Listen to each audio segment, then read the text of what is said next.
দেশ জুড়ে হামের সংক্রমণ অব্যাহত থাকায় আক্রান্ত ও মৃত্যুর সংখ্যা উদ্বেগজনক হারে বাড়ছে। হাম ও হামের উপসর্গে দেশে আরও ৮ শিশুর মৃত্যু হয়েছে।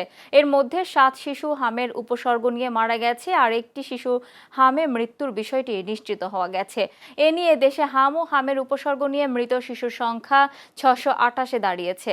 এর মধ্যে হামের উপসর্গ নিয়ে ৫৩৬ শিশু ও নিশ্চিত হামে ৯২ শিশুর মৃত্যু হয়েছে। এদিকে সংক্রমণ রাজধানীর বাইরে বিভিন্ন জেলা ও প্রান্তিক এলাকাতেও দ্রুত ছড়িয়ে পড়ায় স্থানীয় হাসপাতালগুলোতে চিকিৎসা ও শয্যার সংকট দেখা দিয়েছে। আক্রান্ত শিশুদের অনেককেই উন্নত চিকিৎসার জন্য ঢাকায় পাঠানো হচ্ছে বলে অভিযোগ করেছেন রোগীর স্বজনরা। ফলে রাজধানীর হাসপাতালগুলোতে রোগীর চাপ বাড়ছে এবং দূর দূরান্ত থেকে আসা পরিবারগুলোকে চরম ভোগান্তিতে পড়তে হচ্ছে। প্রথমে জ্বর ছিল, জ্বর থেকে র্যাশ উঠতেছে, পরে মুখে ঘা হয়েছিল, চোখ মানে লাল হয়ে গেছিল। এতেই বুঝতে পারছি যে হয়তো সমস্যা। পরে ডাক্তারের কাছে নিয়ে আসলাম, বলছে হাম। পিছনে একটু রেস্ট টেস্ট। হ্যাঁ, তো পরে ডাক্তার দেখাছিলাম, ডাক্তার বলছে যে ঠান্ডার ওষুধ দিয়েছিল, পরে থেকে তো খিচুনি উঠছে, পরে হসপিটালে আসছি।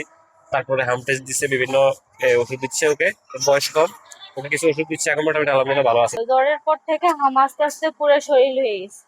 হওয়ার পরে আস্তে আস্তে ভালো করলাম, করার পরে এই যে জ্বর কমে না, তারপর ইয়াত নিয়ে এসেছি, ডাক্তারের মেডিকেল ভর্তি করাইলাম। কোনো বাচ্চা বা কোনো বয়স্ক লোক হামে আক্রান্ত হওয়ার সাথে সাথে চিকিৎসকের শরণাপন্ন হতে হবে এবং তাদের আইসোলেশন করতে হবে। পাশাপাশি যে বাদ পড়া শিশুরা, যারা হামের টিকা নেয় নাই, তাদেরকে খুব সম্ভব স্বল্পতর সময়ের মধ্যে হামের টিকা দিতে হবে।